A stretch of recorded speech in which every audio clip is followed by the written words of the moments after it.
Welcome into the DNVR Avalanche podcast.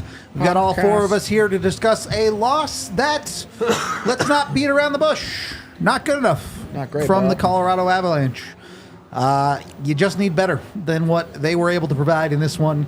0 5-on-5 goals from the Colorado Avalanche against the worst team in the NHL.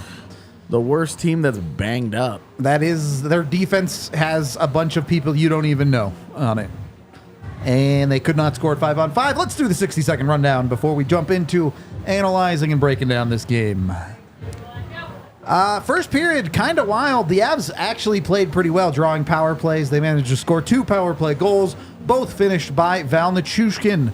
Unfortunately, in that same time span, they also give up 2 goals on 3 shots from the Blackhawks with some pretty darn brutal defensive turnovers and or decisions and or coverages.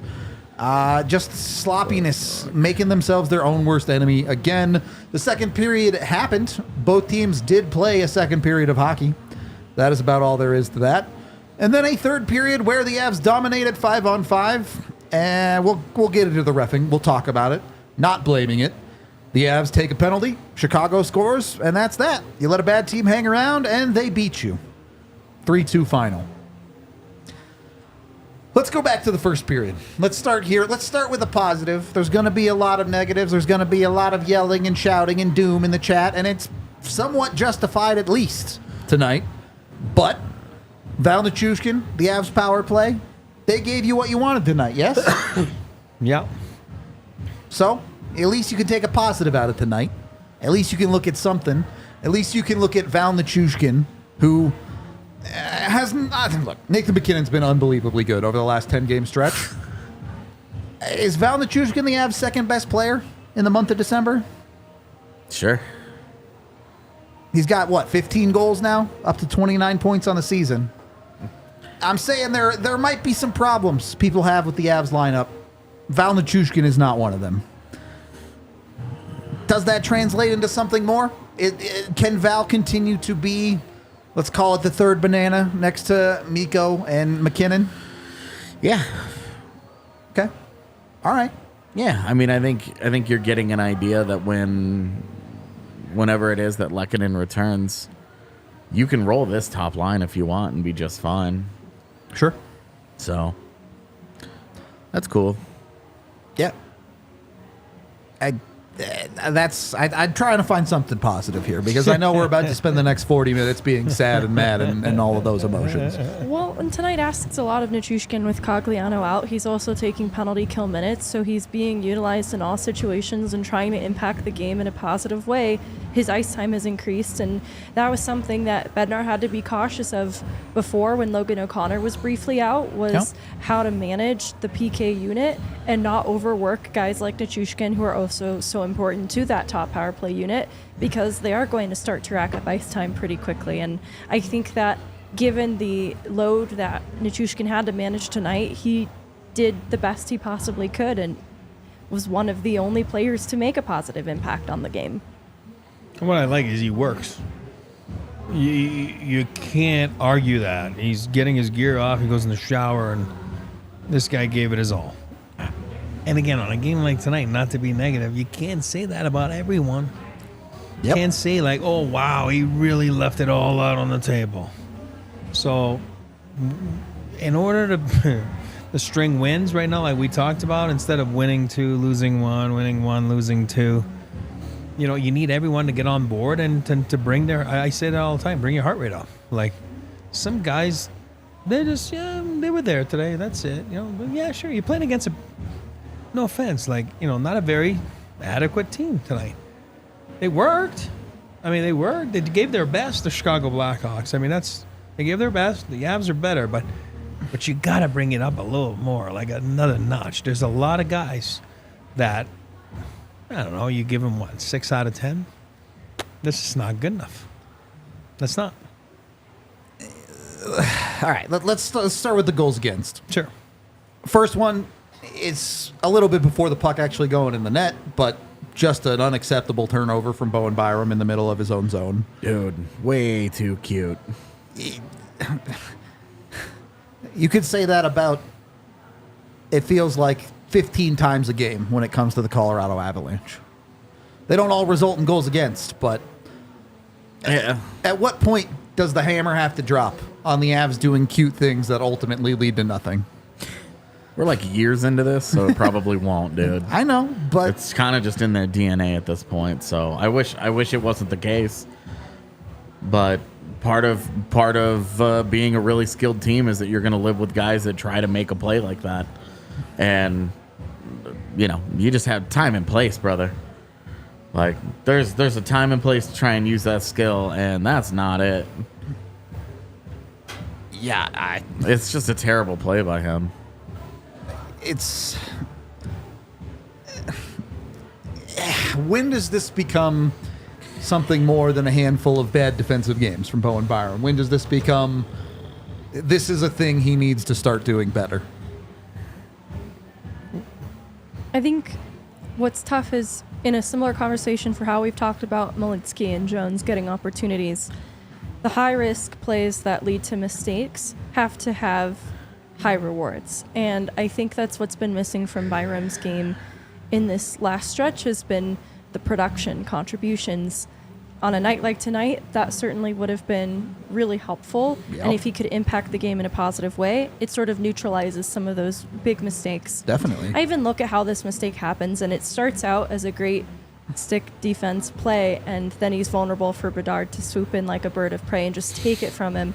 And that kind of vulnerability is not something you would expect from a player of Byram's caliber. He shouldn't have the puck taken from him so easily like that, and that's where it becomes a little hard to just look past, because at that point it's a little bit of a decision. Like, you just need to be stronger on the puck there and protect it so much better. And Byram is a really young player still, but he's in a different league from Malinsky and Jones, and so Yep. this gravity of mistakes, it's not okay, and you can see that he's frustrated, so I don't really know what else to do, because I think he knows that he's messing up. But it's just, he's capable of so much more. And I'll jump in there. The worst part is Cale Makar's not there. So you expect guys like 7 and 4. I think 7, we love him. We know that. Mm-hmm. I think he's been average the last couple games.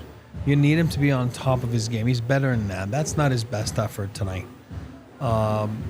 Number 4, he's got to be better. You want to show that you can be a big part of the future. You can be counted on, especially when number 8 Makar's not there. You're given a lot more leeway, a lot more responsibilities, a lot more, and you should be able to step up your game and not regress. I just feel his game's regressing, you know what I mean? And it's like, yeah, sure, it's a tougher assignment. It's easy to play behind Cale Makar because he plays against the best players. He plays against that, So when he's not there, somebody's got to fill the shoes, and you don't replace Cale Makar, but you certainly can help, with a group of, Tays and, Byron and those guys and Josh. And I just feel that the frustrating part for me is, and Rudo and I always laugh about it because they go in spurts of 10, 12 minutes every game. They don't give up a shot. They give it up 3 shots 15 minutes into this game, and it was 2-2. That's my point. So it's like, my point is it's not complicated to see what works. And then I get all the high risk, high reward plays, whatever it is that, the expression, but safe plays okay. You know what I mean? Like, because you have the good players to figure it out. Don't make those 2 bonehead plays in the first period, then you're probably up 2-0. Yep. Right? I mean, let's not kid ourselves. You know what I mean? Like, and then you're driving a Ferrari, you're going to get there on the highway and you're going to get to your destination. But when you're just stubborn with your play and stubborn with what works and what doesn't work, like, play the right way, play the way you're supposed to play, and you're not going to give up those stupid goals. You know what I mean? And then you leave a team lurking around, and then all of a sudden they get excited and it's fun. Oh my God, we're going to beat a good team. This is awesome. And then we leave it up and we'll talk about it later to phantom calls or whatever it is. But ultimately, it's not what loses you game. What loses you the game is your inability to be up 2-0 in the first and cruise to victory. You know what I mean? That's, in my book, that was the problem.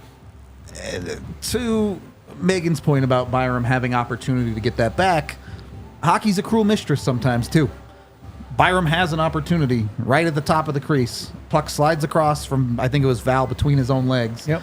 And Byram just misses it, and it goes right between his legs.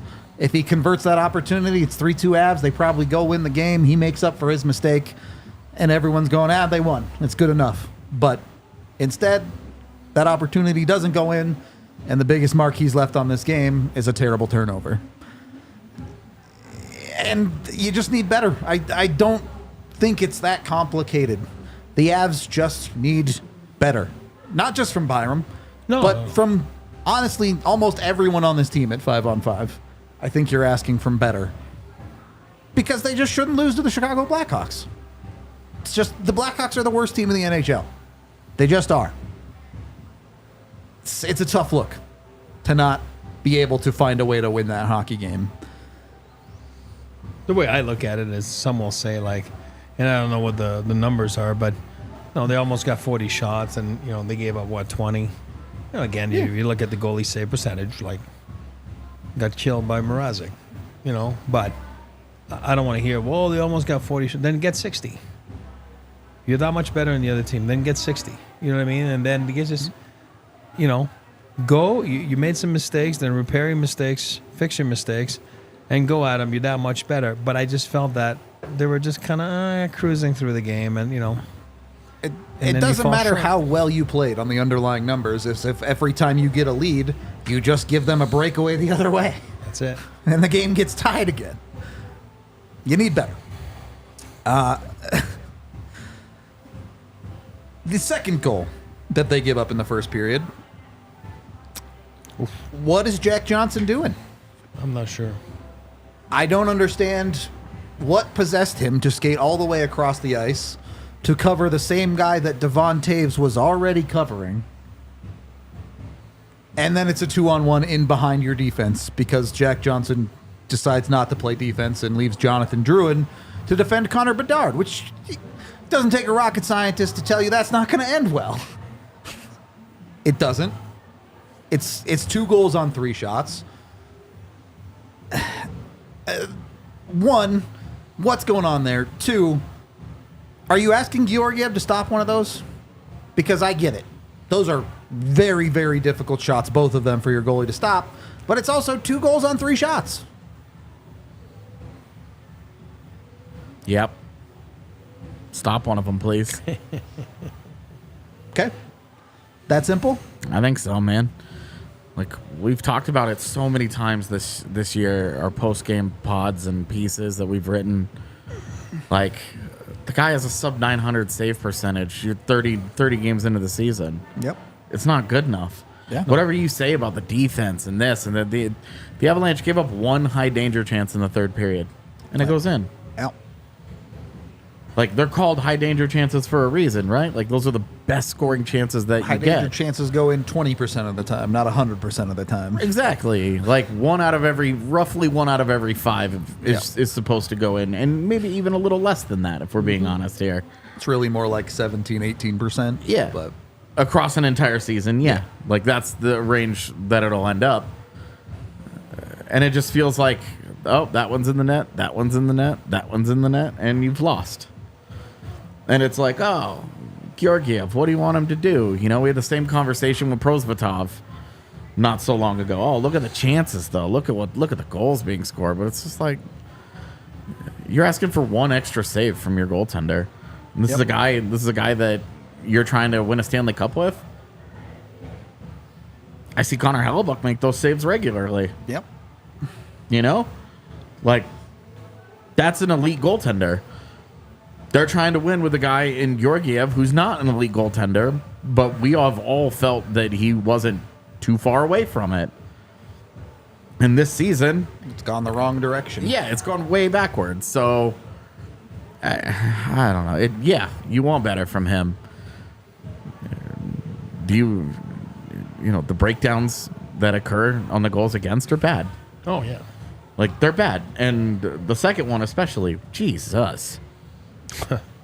What in the... what in the hell is Jack Johnson doing?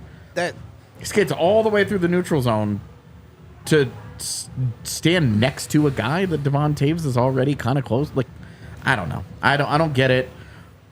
And you kind of leave Georgiev hanging out to dry there. And so it's hard to feel like, God, what is Georgiev doing? But also, there have been so many games of this already. And it's like in this game anyway, it's one save. It's a save that Mrazek makes on the other end a couple of times, and it's one that Georgiev doesn't. Yep. And I don't know, I guess, I think it's the combination of the two that's frustrating. It's not one is worse than the other, or one's more damaging than the other. They're both very, very frustrating. I don't like the breakdowns on both of those first two goals, but the first goal, I think, because it dribbles out as a rebound, is the one I would like for Georgiev to have back. Sure. The one that I'd like to see him have more rebound control and stop that Zaitsev shot so that Donato doesn't just get a chance at all. Yep. I can grant him some allowances on the Reichel shot, and allowances too that there's breakdowns occurring in front of him too, but that would be the one of the two, the Donato goal, that I would like to have seen Georgiev make that save. I mean, we're saying all the same thing, but I agree with AJ. I'm a goalie dad. I'll never just blame the goalie. You know what I mean? I usually blame the D's or, whatever. I'm just kidding. But what I'm trying to say here is you're absolutely right. You want to be an elite goaltender. You want to be classified as an elite player, a game changer. You got to make saves that are grade A chances. He hasn't made enough these last 10, 15 games, whatever. Yeah, he's racking up some wins. But even in those wins, the Avs aren't giving up a lot. They're giving up bonehead plays. We know that. And again, it's a game of mistakes. We know they're going to happen. Mistakes, no one's going to play a game, mistake-free game. But you'd like your goaltender to bail you out a little bit sometimes, a little more than he's been bailing the guys out. And I'm a big fan of his. You guys know that. I think he's been average at best for these past, month and a half or so. I'm just being kind right now. The Reichel shot, it's a great shot. It's a great play by Bedard, no look pass.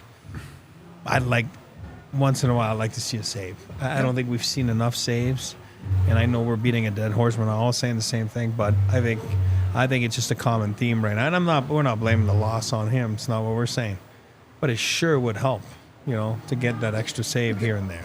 He had an 864 tonight. That's my point. There is no backup in this league that would be happy with the night where your save percentage is 864, let alone a starter. Unless all 22 are grade A chances, 22 shots against, you need more than 19 saves, man. Yep. It's not unreasonable to say I need 20. 20 saves on 22 shots is it's a pretty reasonable ask here. Yep. Didn't get it. And you also need to not give up grade A chances to stupid defense. Both things are true in that scenario. Yeah.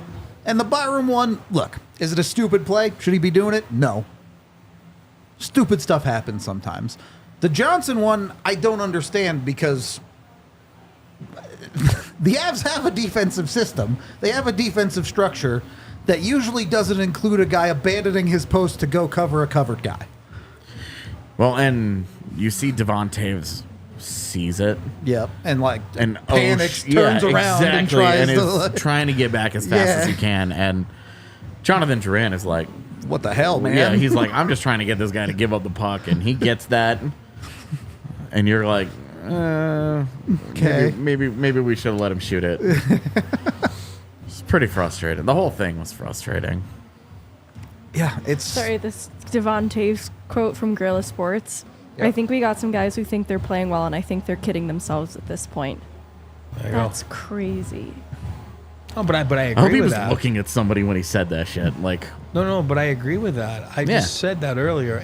You have a lot of guys that were 6s out of 10 tonight. You can't have that. And Devon Taves was one of them. Not particularly good. No, but he's probably talking about himself. That's why he's the leader on this team, and that's why they signed him. And he knows he can be better. He's better than what he's shown the last. I'm using the last 2 games because Kale's not there. So when Kale's not there, it shows you how valuable Cale Makar is. But when Kale's not there, you have to have other guys step up their game, and you haven't seen that. You know, you got away with it last game against San Jose, another, below average team, but it didn't matter because McKinnon and those guys were on a different planet and, flying. But in a game like tonight, you got to be sharp, and you can't have those lapses, you know what I mean? Like cost you the game, basically. Forget about the ref. Your lapses cost you the game.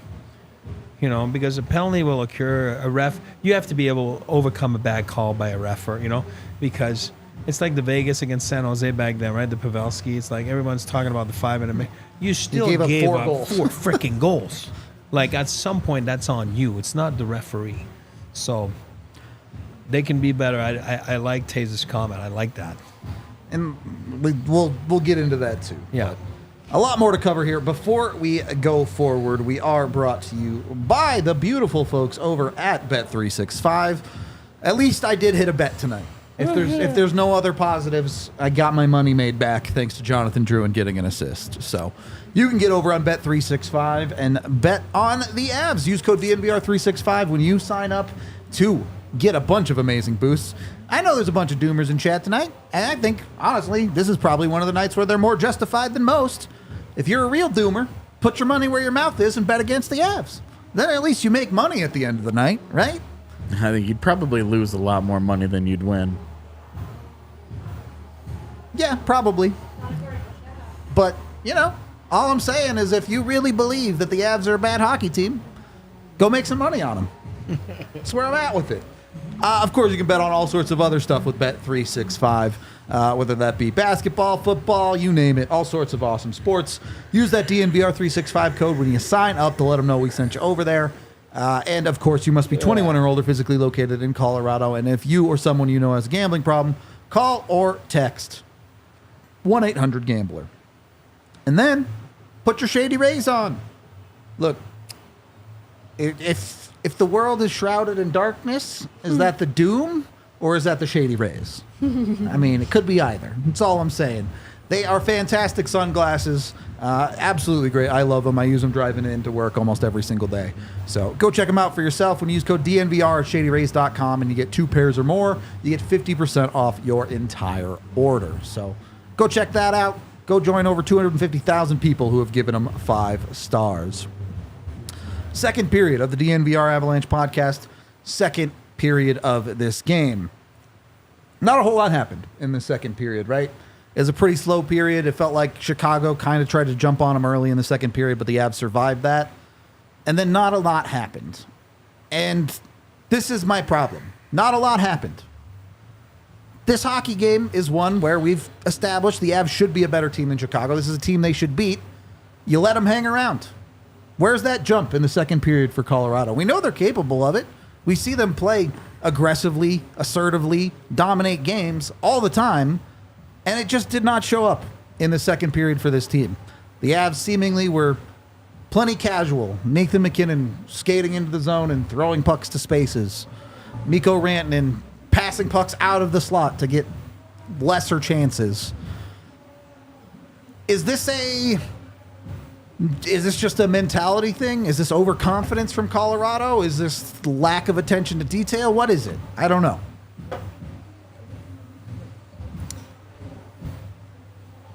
It feels like a little overconfidence because the second period is probably the period I have the most issue with because they allow Chicago to feel confident in themselves. Mm-hmm. Chicago is the better team in the second period specifically, and that is a team that is on the heels of, I believe, 4 losses coming into tonight, bottom of the league.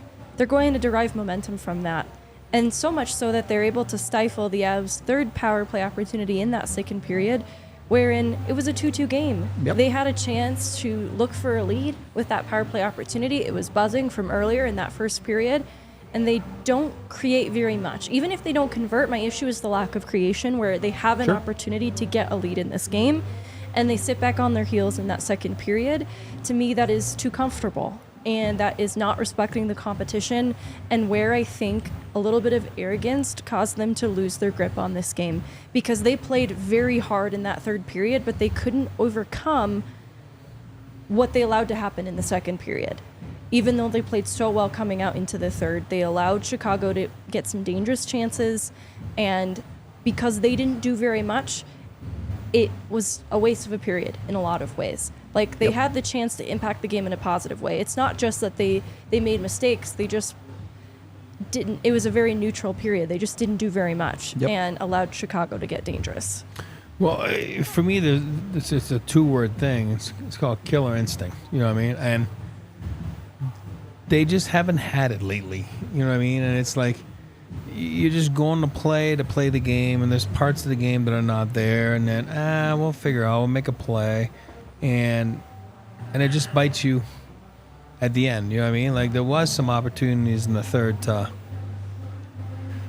capitalize, and they whiffed and didn't do it. You leave yourself up to a bad luck or a bad play, or, you know what I mean, where you're not capitalizing on it. I just would like to see more killer instinct, you know what I mean, from that group as individuals and as a group, you know what I mean? And that, for me, is what's disappointing tonight, because you left 2 points on the table in my book, and that's on you. That's not on the referee. That's not on the coaches. That is not on the other team. That's on you. You know what I mean? And it just wasn't good enough.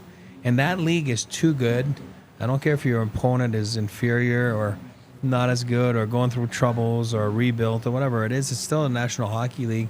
And you got to be at your best to win games consistently. A lot of times you can get away with it because your goaltender saved your butt and, you know, made 50 saves or whatever it is. And then you're like, oh, man. You know, think of the Carolina game last year, right? You know, where Francouz makes, I don't know, 1,000 saves that night. So, you know, there's nights like that. I get that. But right now, it's just being inconsistent. And inconsistent is a tough word because as a team, you don't want to have that tag right now. Oh, you're inconsistent as a team. You don't know what you're going to get. And that's not a good thing. And we always talk about we're not panicking. It's game 30, whatever it is. But at some point, it needs to get out of your game. It needs to get away from your game. I would almost argue the Avs have had too many nights where they haven't gotten that guy that bails them out. That's right. Not from the goaltending position, and tonight not from your forwards either. You got nothing from your best players at 5-on-5 in this game. Nah.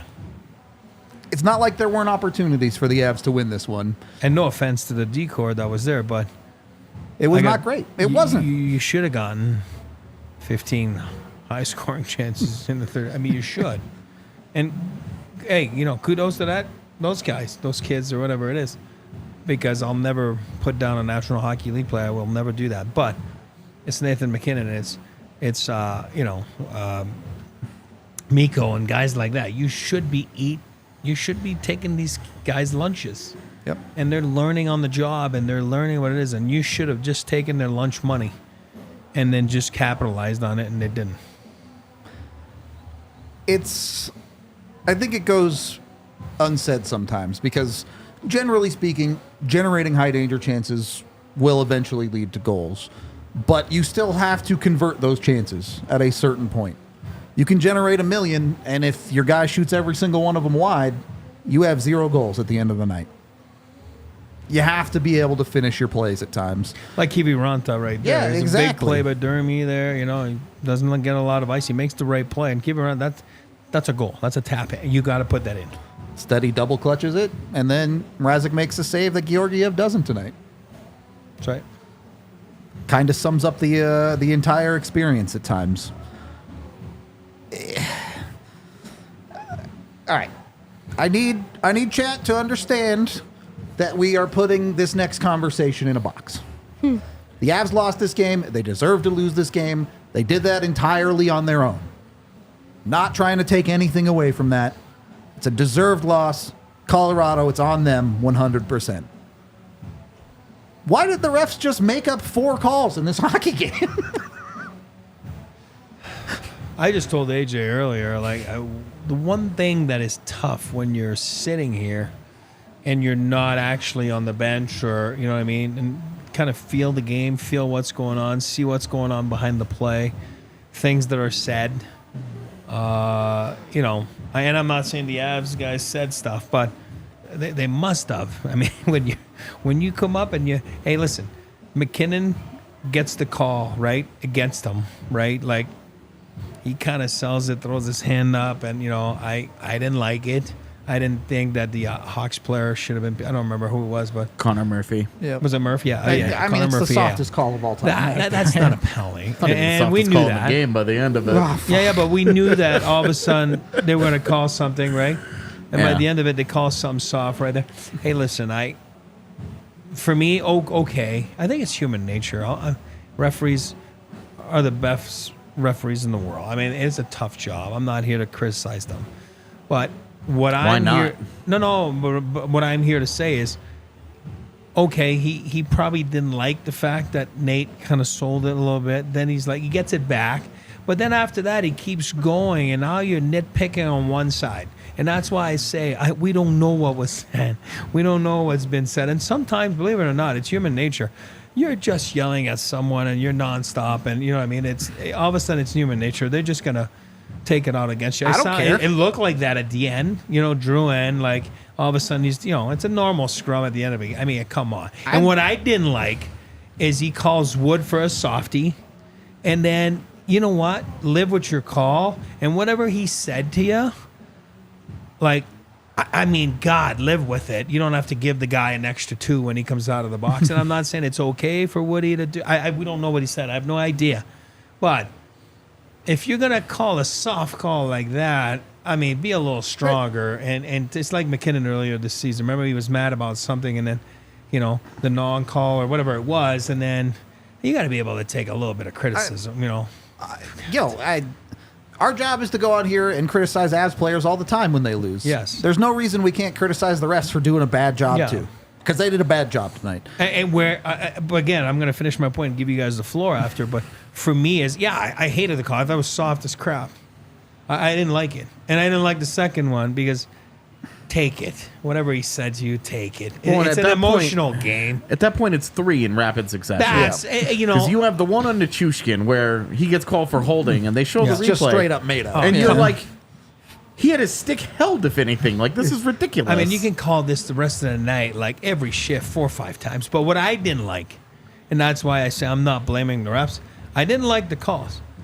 But wow, was that a piss poor PK there? I mean, those two D. I mean, again, the Avs no, that's what I'm completely saying. on their own fault. Yeah, like, And the two ref Ds didn't step score up. the goal. That's my their point, guys, you know? their guys blow the coverage. Manson and Taves do an awful Jeez, they job both on the step entry. up there. Like what? It's a horrible read. I think it's Yes. way worse from Devon Taves than Josh Manson. Same. I get what Josh Manson's doing because he thinks Devon Taves is going to be The guy net not front in the guarding middle that, of the yeah. ice. Yeah, and so I get oh yeah. like Chicago capitalized on that, but it's like that's an NHL team, and when you keep giving them Chances. chances Yep. with an extra guy on the ice, like For me, the word tonight is lackadaisical. That's it. Like those plays, it's just lackadaisical. It's just not sharp.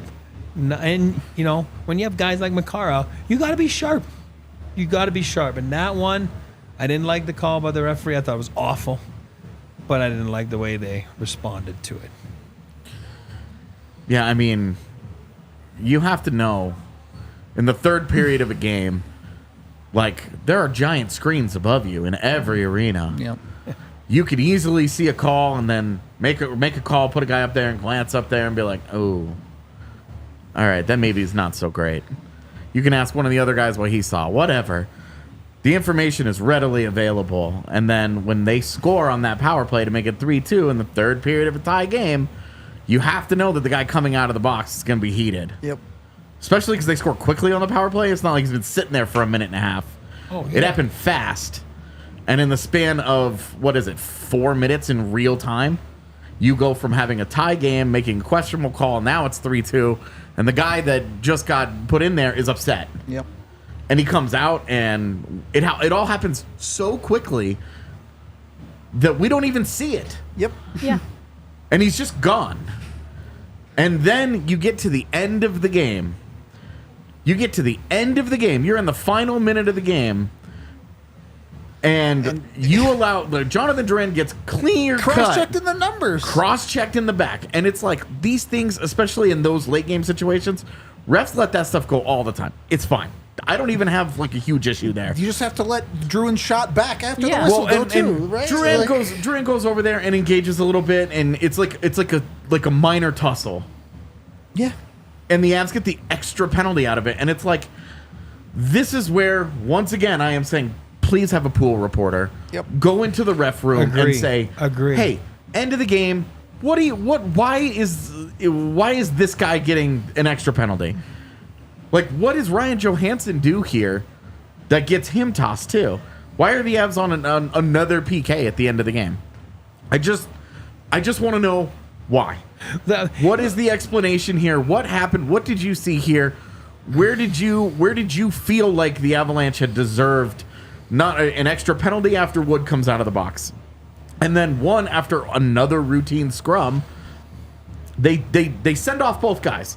That part is fine. You're like, great, this is how it goes, and then magically you're on another PK. Send one Blackhawk. This had been brewing for a bit. I that's why I say we don't know. This had been brewing, obviously, with the Woody thing. But when they call timeout, if you tape the game on altitude, you can watch it, go back to it. McKinnon, he comes out of the timeout and he's actually giving it to the referee. Remember, it's nonstop, and he's like pissed about something, and he's nonstop, and then the Druin play happens right after, and I'm not blaming McKinnon. I'm saying there was some chatter going on, obviously, from the bench to the refereeing tonight, right or wrong. Obviously, we feel that it was right because we felt it was not a very good display of refereeing tonight, but I think on the ice they were doing it, and then again. The Avs got to do a better job on the flip side to control their emotions as well. At times with your mouth, but it is what it is. But I agree. I mean, it's an emotional game. To be honest, it's frustrating to me when it's like, oh well, Ryjo punched a guy in the face after the whistle. All right, well, you cross-checked an Av in the back during fucking play. Yep. And like when you're shooting from the point, you need screens you need a guy to be there for a screen and for a tip. And that guy's not there because he just gets cross-checked and he's laying face first on the ice. Yep. And it's like, you have now prioritized a thing that has happened after play over what happened during it. And you've punished one team more than the other. Agree. And it's very, very frustrating to be like, you've just ended the game because of your list of priorities in this situation. And I know it all happens fast and there's a lot of things happening. In a 6-on-5 situation, whatever. I just, it's to me, I'm frustrated by it because it felt like you took the outcome of the game partially. Yeah. I'm saying partially. I'm not blaming the rest for this game, obviously. No. But I'm saying you took the outcome of this game partially into your own hands with decisions that you are going to have trouble justifying when the league grades your game after this. Yep. When they call you up and they're like, hey, you played a pretty big role in this outcome, which is something that officiating is not supposed to do. And that's tough. Yeah, it's you should feel like your opponent is Chicago, not Chicago and a random third party that does not score goals, but does dictate some of how the game gets played. I agree. You want to watch hockey teams play each other, and you want the better hockey team on that night to win. Sure. And while I think that ultimately is what happens on most nights, it gets a lot more muddled when referees are literally just making shit up.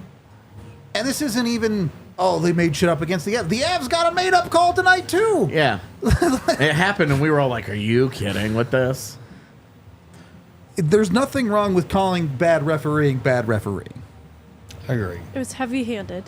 It's a good way to put it. A lot of unnecessary stuff. And really inconsistent because it's backwards of what you normally see. Referees usually use early in the game to set a tone for what is acceptable, and then they talk to the guys, hey, here's what I'm seeing, here's whatever. And then late in the game, you're like, that's holding, and that's holding. And you watch both of those penalties, and it's like, even if you read the definition of holding and you put it next to the video of either one of those calls, it's a tough one. The Nichushkin one will not hold up. Yeah. It will not. The Miles Wood one, maybe very, very, very, very technically, but it's a rough call to make in that situation, especially in the world of where game management exists. And when teams roughly are on the same number of penalties, they stop so they can try and be like, hey, 3-3, instead of what ended up being 5-3. Yep. I think 6-3 with the last one. With the one which the Avs had already lost the game essentially at that point. But had they? There's still 38 seconds or whatever left. You never know. And their best face-off guy gets taken off. Thrown out of the game. Yeah. It's. I think the frustration with the argument of the Avs needing to control their emotions better, because that is 100% true, is that the refs also have emotions that they need to be honest with themselves about, and they need to check in with their sensitivities as well. Yep. And they need to understand that there are going to be some emotions there on the receiving end of that are just a part of the hockey game. I'm not advocating for the Avs to be disrespectful to refs, but there is a certain level of frustration that they need to anticipate being met with when the calls do go that way, and they're a little bit hard to understand. And they influence the shape of the game. Yeah, it's... Your rapport has to be better. You know what I mean? I'm talking about the referee player. And I see old refs all the time, and they're great guys. And I always tell you guys, there's guys here in town like Dave Jackson and Steve Watson and, good guys. And they're fun to talk to. And that's the one thing, too, that I believe is just a little different is nowadays with the younger generation of referees, I think it's just the rapport is different than what it was back then. And there's a time and a place to understand that it is an emotional game. And like you just said, it just happened a few seconds ago. You walk out, whatever it is that we saw with Jokic last week. Like, you know what I mean? Also completely made up, That's by the what way. I'm trying to say. Like, oh, okay, even though he told you to F yourself. Like, oh, my God. You know what I mean? Like, I'm not advocating, like Megan said, but it is an emotional time. Like, and you got to be able to have a better understanding of what the player's going through and, just have a better rapport, with the players and not be so like, oh, rabbit ears. And I hate saying that, but, like, oh, I think I heard something. And, come on.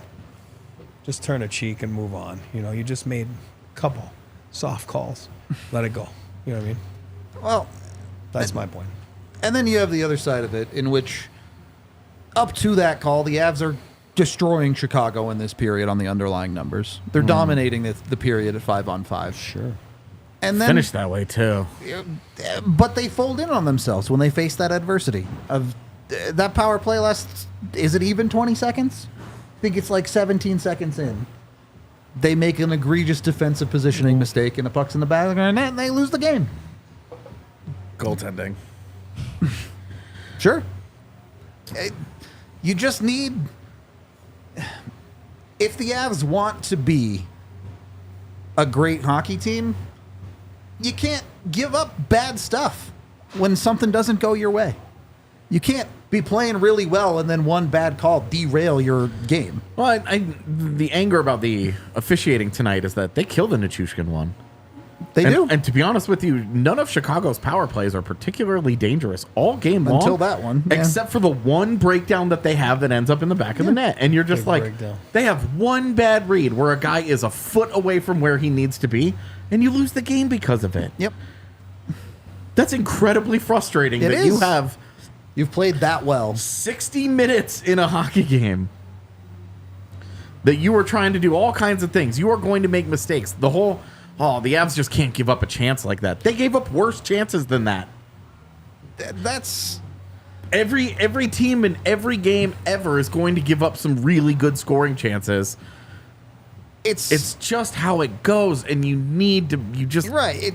It's less about the fact that they give up the chances. It's more about the fact of how consistently this year this team has gotten punished for giving up those chances. Yeah, and you get punished because your goalie isn't the last line of defense you need it to be. Sure, I think that's fair. And that's just it. You look at their 5v5 because you go through everything on the Avs and you say they have, in terms of the quality of chances that they give up and the quantity of chances that they give up, on the whole, as a body of work, they are very, very, very good at the suppression aspect of it. That makes Georgiev's job easier. But then you also look at the 3 goals tonight and you're like, all 3 of those goals, they sure didn't make his job very easy. No. But you need a guy that can rise above a little bit, and we just so rarely get it out of Georgiev this year. That you get him to he makes that one little extra save. And Mrazek gives up, 2 goals on 37 shots by the end of this thing? Yep. You think every one of the Avs' shots is a bad one? No. Do they generate as much high danger as you would like for a team with their talent? No. They honestly do not. They just don't. Yeah. But you're talking about the difference of 1 or 2 chances per game. Could that be the difference? Of course. But you pay some guys an awful lot of money, Mikko Rantanen, to have 7 shots on goal tonight and to feel as listless as he did. Yep.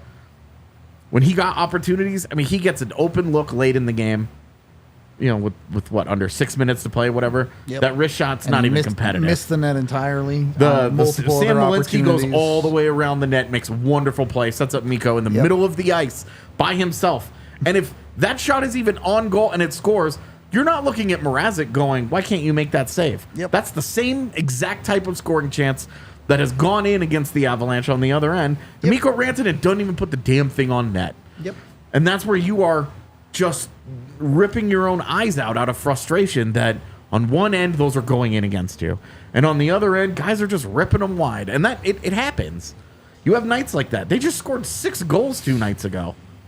True. They scored 5 real ones 2 nights ago. And it's just the pendulum swing there has been too drastic for the Avs this year. Yep. It's been too drastic, and it's been so frustrating. So frustrating. I think that pendulum swing is a big part of the problem, right? Because the Avs didn't need to play their A game to beat Chicago tonight. Nope. B game would have done the job. Yeah. And instead, they scored 0 goals at 5-on-5. I hate this. I don't care about the analytics. Is one of those things that will send me into an emotional tailspin. That is saying you do not care about what has happened in the hockey game. That's all it is. Analytics is just data from a game. Oh, their defense is bad because I feel like it's bad. It doesn't matter what's actually taking place on the ice. Sorry. It is just such a dumb argument for me. I can't handle it. It's so stupid. I don't care about shots on goal, guys. It doesn't matter. The Avs got depth goals last game. They got goals from Ryan Johansson and Miles Wood last game. You know, Jonathan Duran has a point in 4 straight games. He had a point tonight. I know. So I'm counting tonight. I'm just that guy looks like he's actually The Come on a idea little that they have a lack of depth at the forward side and honestly at the defensive side is just not true. At forward. It's like very specific spots, right? Even then. Well, it's tough on a night without Andrew Cogliano because of how shuffled the bottom of the lineup gets as a result.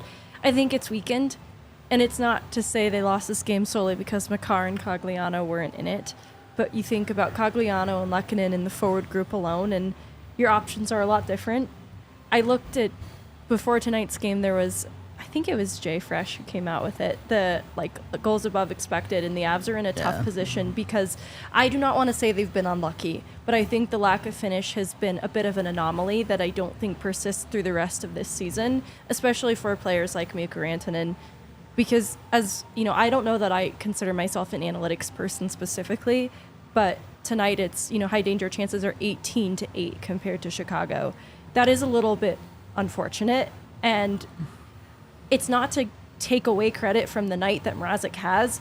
It's just when you look at that goaltender matchup, that is not what you're expecting Georgiev versus Mrazek to look like. When you do have players that are creating dangerous opportunities, the finish just isn't there from players like Mikko Rantanen, and it's tough to watch. It's from players like Mikko. You know why depth players are depth players? Because Logan O'Connor goes in on a breakaway and shoots it into the guy's chest, and you go, yeah, well, it's Logan O'Connor. I mean, and Mikko does that, and you're like, Mikko needs to finish that. Everybody's frustrated with Mikko, but you do look at like a guy like LOC, you talk about depth and all that. I know we talked in the pregame about like, oh, he does so many things. He does have to score a goal, though. We are 30 games into the season, and he has one 5v5 goal. One. You can ask Like, for him to score more need- goals, but and- you also look at this depth on a whole, and the reason they're depth players is because they don't score every night. Yeah, but you are looking.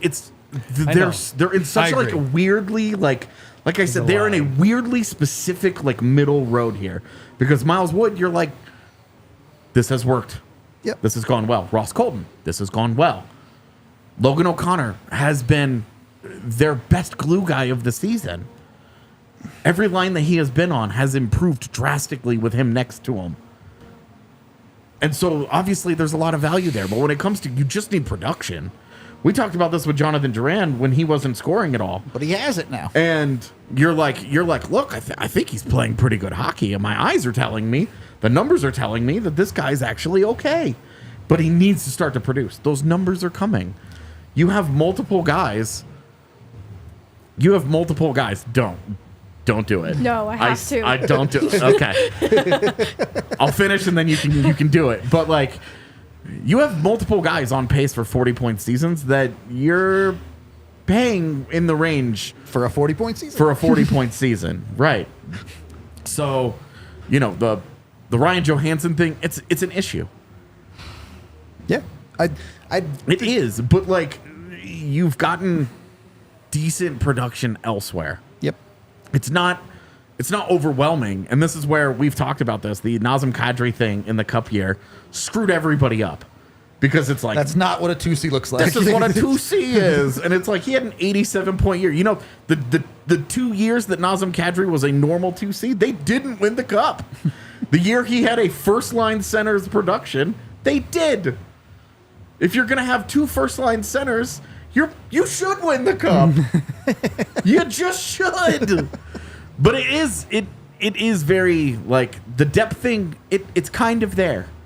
But you have one of the highest scoring defenses in the league. Again. You have an elite top line. Again. And your depth this year is better than the depth last year. What's the number one thing that's different? Your goaltending. And I keep coming back to it like I'm blaming Georgiev for the frustrations of the season, and that's not the case. You just need him to be better. You don't even need a ton of it. And One save better. Just be one save better, man, and he's right where he needs to be. Logan O'Connor is not overpaid. now that take is insane. No, but you know what? I want to talk about it because there is So silly. something about the contributions of Logan O'Connor that doesn't get measured in a stat you could find on NHL.com. And if there were such a thing as third and fourth assists, his point production would be so much more significant because of the way that he hunts pucks and retrieves pucks and battles along the boards. He recovers possession for any line that he's on to create scoring opportunities that he doesn't necessarily get credited with in the end because it changes hands a few times before that puck goes in the net. But even the Ryan Johansson goal, that has Logan O'Connor written all over it. He's not going to end up on the score sheet because of it, except for, a +1 in the plus-minus category. But he is every bit involved with the creation of that play. And I think that's true for a lot of offense that has been a part of lines that Logan O'Connor is on that he's not going to get credited with in a stat sheet. That is so worthwhile to this team. I'm not even entertaining that he's overpaid. It's just to even bring to the defense his contributions. I think his production, it's hard to capture because of how he creates, but it's there. I do think that he brings something to that table that is just maybe not captured as obviously. And this is why when you look at Logan O'Connor's game, would you like him to score more? Yeah, definitely. But there's also this thing that he does well, this thing that he does well, this thing that he does well. And then you look at someone like Ryjo, and when he doesn't score for 10 games, you're like, this sucks. What are you doing all game long with your ice time, sir? Right. Because Yeah. there aren't What is all of those happening? other things that he's doing. I know what Logan's doing. Exactly. He is annoying everybody on the ice, running his mouth and hunting pucks. And like LOC, his paycheck and his role, you're saying if we get 20 points out of this guy, we're fine. Yep. If you get 20 points out of Ryan Johansson, it is a colossal failure. A colossal failure. Regardless of literally any other contribution that either guy makes. It's a huge problem if Ryjo gives you 20 points. And if LOC gives you 20, you're like, yeah, that's about right. If he gives you 27, 28, you're really happy. Great. Yeah. If he gives you 34, you have one of the best, most valuable, most cost-efficient role players in the NHL. And if you look on NHL.com that we're talking about the stat line, it doesn't measure energy. It doesn't measure pace. It doesn't measure momentum. And that's what this guy brings. And if you talk to 32 teams in the league, forget about the Avs, 31.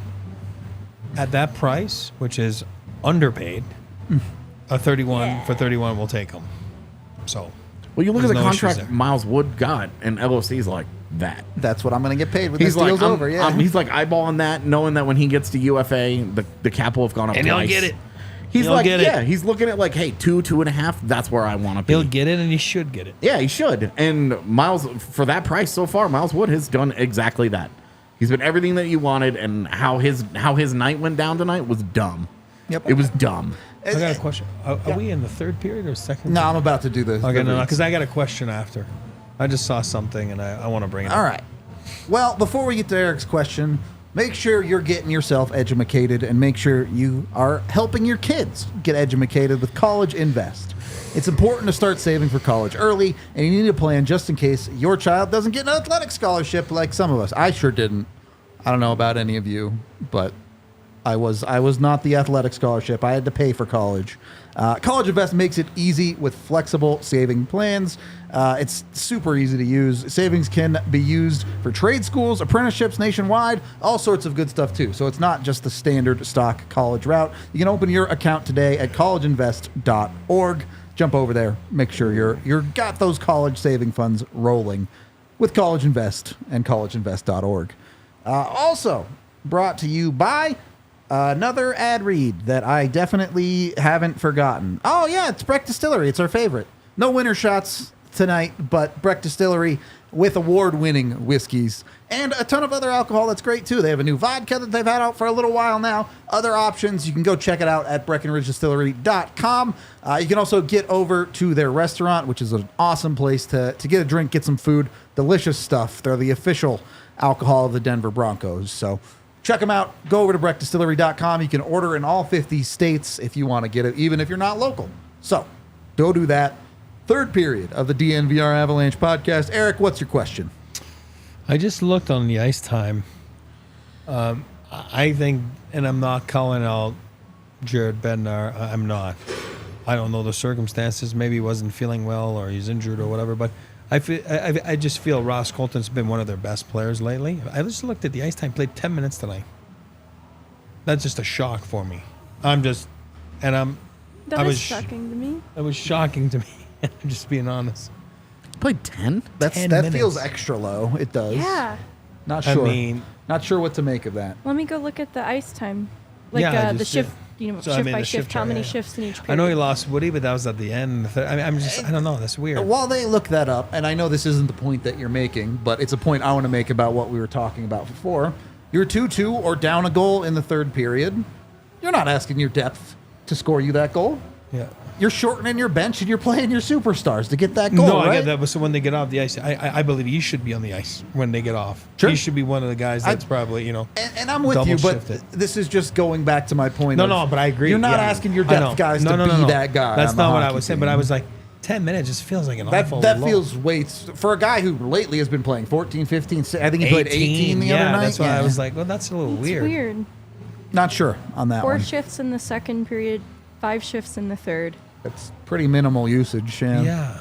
Don't know. I don't know. Really short shifts in the third, too. Yeah, like 14 I don't know. I seconds. just feel weird. 48, 30. Anyway. just That is a some- little odd. Be a good question for Bednar when they get back in town, I'm sure. Yeah. No What's practice. up with Ross? Yeah. What's up with Russ? Rusty. He's the boss. You're the boss. He's been great. So Yeah, I just no, feel that he's You know what I awesome. mean? Like, I just Well, feel that was a little. We Well- talk about Ryan Johansson being kind of a disappointment. Well, part of it is that Ross Colton has been better. has started to step into that a little bit. He has been a guy that his production has been in the 40-point pace range for a while now.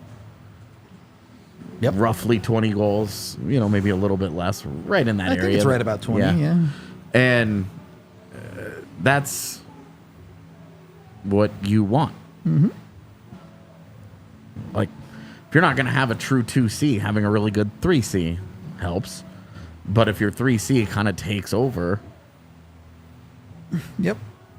and you get that production, then you're like, okay, well, that's our 2C. And for a little while now, most of the time, Ross has been playing more minutes, certainly. yeah, he actually has kind of been the de facto 2C. What? Anyway, It's more like they've had 2 3Cs. yeah, I would say it's 2 3Cs. It would be Yeah. a closer explanation of that. But look, you get to the end of the night and you lost to the Chicago Blackhawks. Plain and simple. You as a hockey team can't be happy with that. And you continue to have an incredibly inconsistent season from Colorado. On one hand, they go beat the San Jose Sharks, one of the other worst teams in the league, 6-2 on a back-to-back. Yeah. Is this the first like regulation loss to one of the really bad teams that they've played this year? I know they had the Leo Carlson juked Prosvetov to the moon shootout. Yeah. In a game that they led and should have won. Yep. But at least that's they salvaged they an get a overtime point point. out of it, right? How bad do you consider St. Louis to be? I guess like is the question. 8-2 loss Yeah. against the Blues is the worst loss of the season, and I don't think it'll be topped I'm with you on that. based on how everything played out. But otherwise, it feels like they've taken care of business against the bottom tier teams. They haven't really played very many of them, They so have not. just curious. This feels like the first what the fuck was that loss of the year This- against like one of the bottom teams. It continues to just feel like Whatever. a team that is wildly inconsistent to Yeah, me. the pendulum swings are too far. Yep. Their high is still fantastic and among the best in the league. The low is way too low right now. Their floor is dog shit, and that it shouldn't be. They're too talented of a hockey team for their worst effort to be that. Yep.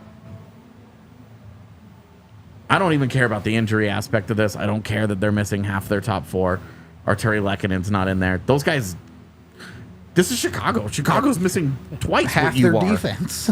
They're playing a bunch of guys that this may be the only burn that they get in the NHL in their lives. The Avalanche are not. Give me a break with this.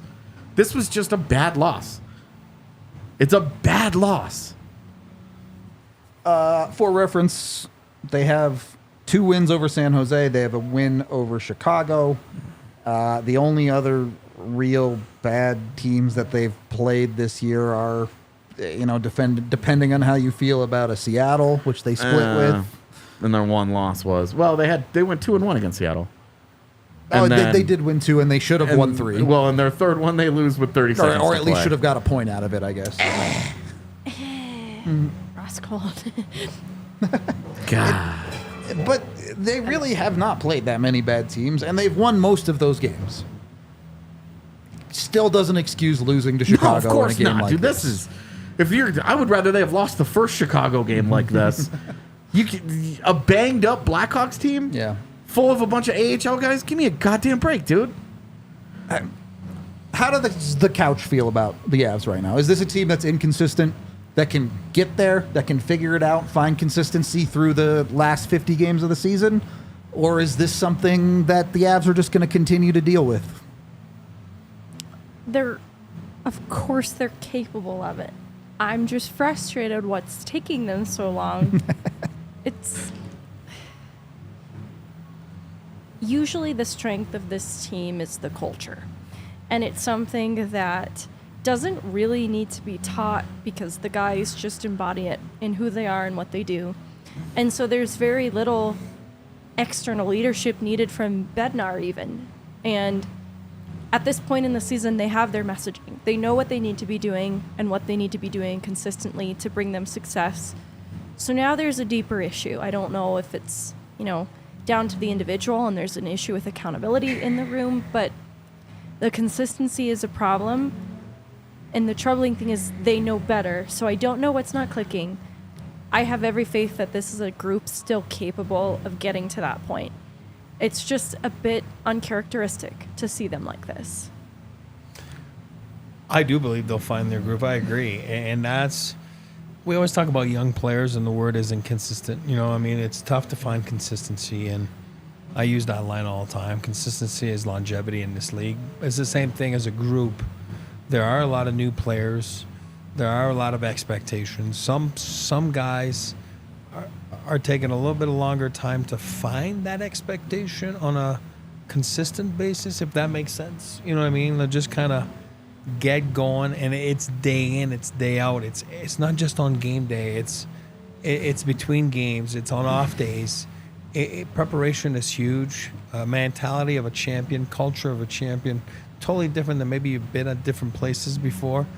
Here, it's about winning, and it's about playing the right way. And I remember Bednar started the year talking about, sure, you know, we're on a winning streak right now, but we want to win at the end of the year. So there's some things we have to correct. And right now, there's still some of those things he was talking about early in the season that they're still dealing with. And that's what Megan, I think, is saying about the frustration, where do I think they're going to turn around? Yes. Do I think they're going to have a big run? Yes. But right now, it's a little bothersome that you're going to lose games. It's going to happen. But the way they lose games is just a little frustrating. It's a little mind-boggling. If that's a word, right? Yeah. And Mind-boggling. Boggling. I will say this to the point of accountability or whatever you want to say. Have the Avs been inconsistent? Absolutely. And there have been bad stretches. But when those bad stretches come to an end, the Avs tend to respond pretty well. They'll have a stretch that goes the other way. They'll have games where they play super duper well. They will. And honestly, that's what makes it frustrating, is because they show they're capable of dominating bad teams in this league. They're capable of winning against good teams when they play well. They just need to remember or find a way to consistently play. I'm not even going to say well, but play above poor. Far too many games, you don't get a passing grade from Colorado. That's all I got. Anything else you guys want to add? It's really frustrating watching a team, because we always give them leeway. Of course. 10 or 15 games, Yeah. right? They get leeway for the first month and a half of the season, but once you start getting to the end of December, you're like, okay, you need to start rounding in a little bit of form. Yep. And they just haven't changed much. Yep. Materially, they haven't grown a lot in their game. All of their numbers are good. All of the underlying show on volume a good hockey team. But there are individual segments of games where you're just like, what the hell, man? Yep. The second period thing continues to be a microcosm of their whole season. Their first periods are whatever they're going to be. Their second periods are bad, and their third periods are fantastic. You gotta find a level of consistency there. The floor has to come up, as you said. You need to even it out a little bit. These Yep. wild swings of quality have to stop. If that means that your top comes down a little bit, man, I'm fine with that, because the bad is losing you games. Yep. It's losing you games. You don't have to win 6-2. You only have to win by one goal, right? Yeah, it would have been nice to see them win 3-2 in this one. Yep. All right. We've got a bunch of super chats here. First one, $5 from Easton, who says, sad way for our first trip to the DNVR. It was, or sad way to end even. It was great meeting everyone we bumped into. You guys are so welcoming. Yeah, thanks for coming down. Hey, Easton. Came down from the bar from Missouri, so it's a long way to come. We appreciate you. And then we have $5 from Banks, who says, remember Chicago being at rock bottom last year? Did Dr. Brown fire up that DeLorean again?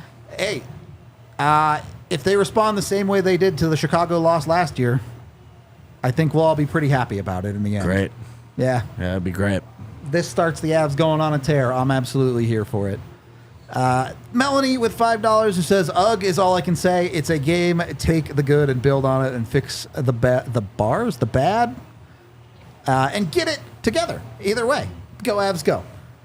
And then she says another $5, which says that was such Supposed to say struggling. the bad. Struggling. Supposed to say fix the bad. Thank you for the $10. Just leave the typos next time, and it'll be me looking weird. Yeah. $2 from Vaguely Sober, who says sweaty boy for Sam Malinsky. He existed tonight. He didn't make the egregious errors that Jack Johnson, Devon Taves, and Bowen Byram did. Yeah, I liked Sam Malinsky's night. Yeah, so did I. And then $2 more for only 33K subs to go, Ruda. Long way to go. Subscribe to the channel. Get us to 100K. We're trying to get there. Can Coach Prime get hired a second time? Yeah. Would help. It would help the acceleration of that.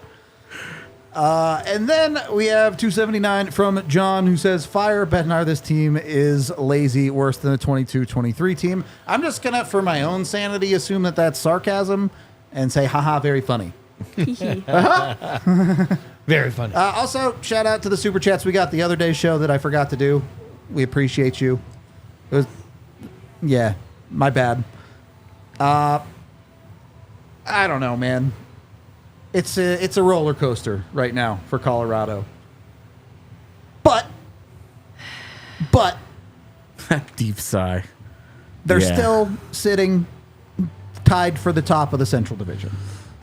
And they're going to go on a run. I keep saying it. It's happening. They're going to go on a run. The soft part of their schedule is now down another game, and they're 1-1 in it. Yeah. They'll go on a 10-game run. All you can do is see what they do in the next one. Hopefully it's better than this one. Yeah, I didn't like this one. I don't think there's many from the Avs side who like this one. A little birdie told me the CHGO is super pumped for Chicago to have beat the They Avs. should be. They were missing so many players. Absolutely. They should be through the roof. Absolutely. Kudos to them. They should feel like the Nuggets beat did when the Nuggets went That to Utah with 7-man 7 game, guys yeah. on the second night of a back-to-back and won that game. And then it became like a milestone for the franchise, and they all Yep. took pictures on the airplane. and Yeah. That's how they should feel. Eric, get on the ice. I mean, also... Me? You know what? About the Blackhawks, like Connor Bedard rocked He's tonight. super good. Oh, He my God. Is he rocked good? it, and it was incredibly frustrating that you're like, they've got one guy, not even a line, Just one dude. that you need to worry about. They've got one guy that you can't let beat you, and he plays a pivotal role in all 3 goals. And it's like, what one guy? My guy, Nicky, was Triple good. cover him if you have to. What are you doing? It was like the Detroit Lions with Barry Sanders in his whole career. They've got one guy. Just stop hitting. What the hell? But that guy is Connor Bedard, and he's really, really, really good already. He's really good. His dad was good tonight, too. Nicky, our boy. His Telling dad. you. I love that. Really good. That's not Corey Perry. The play that Connor Bedard made at the blue line on their 3rd goal, Yep. that stuff is like, oh, dude, you're not ever going to look at that on video and try and tell another player to do something like that. Only and him, And it's man. what screwed the Avs up. Yep. Special. Because they pull all of them. They've got 2 guys so high in the zone that's why Taves and Manson are Step trying up to, into it. trying to figure out how do we cover all this space. And then Taves just he's one stride too far. Yep. And, but oh my God, he is super good. If you guys want Eric to actually be able to read all the praise you're giving him, you got to tell him to start wearing his glasses. So There's no praise there. we talked about College Invest earlier. We're also brought to you by MSU Denver, a place you can use that College Invest. They have over 90 different majors to choose from. You can do in-person or online classes, whatever it is that suits you, whether you're going to college for the first time or going back. MSU Denver is a great option. Go check them out at msudenver.org, where you can register for classes today. And then, if you want sports merch, FOCO is the place to go. You can get 10% off even with code DNVR10. With FOCO, you get bobbleheads, you can get apparel. It's all licensed, all sorts of cool merchandise. Crocs are on there. You can get some pins, all sorts of cool stuff. Go check them out, FOCO.com. Use that DNVR10 code to get 10% off whatever it is you end up getting. We are out of here for this one. We got a lot more writing and video pieces, I'm sure, that will be full of frustration for you all to read. I have to relearn how to use a website. Yeah, tonight. the weekend off was a bit weird, wasn't it? Yeah. Well, and now it's an entirely new back end, and I'm like, oh my God. I mean, it's a new front end too. It's all new. So go check out the website. Yeah, I went and looked at it today and was like, It does look dope. "Whoa, It does this look dope." Is different. TheDNVR.com. If you really like us, consider becoming a diehard with the membership. You get a bunch of cool stuff with that. You can also follow us on Twitter, like and subscribe here on YouTube, do all that good stuff. We're out. We'll see you tomorrow for an off day show, 2 p.m. Talk to you then. We all silly like the mayor.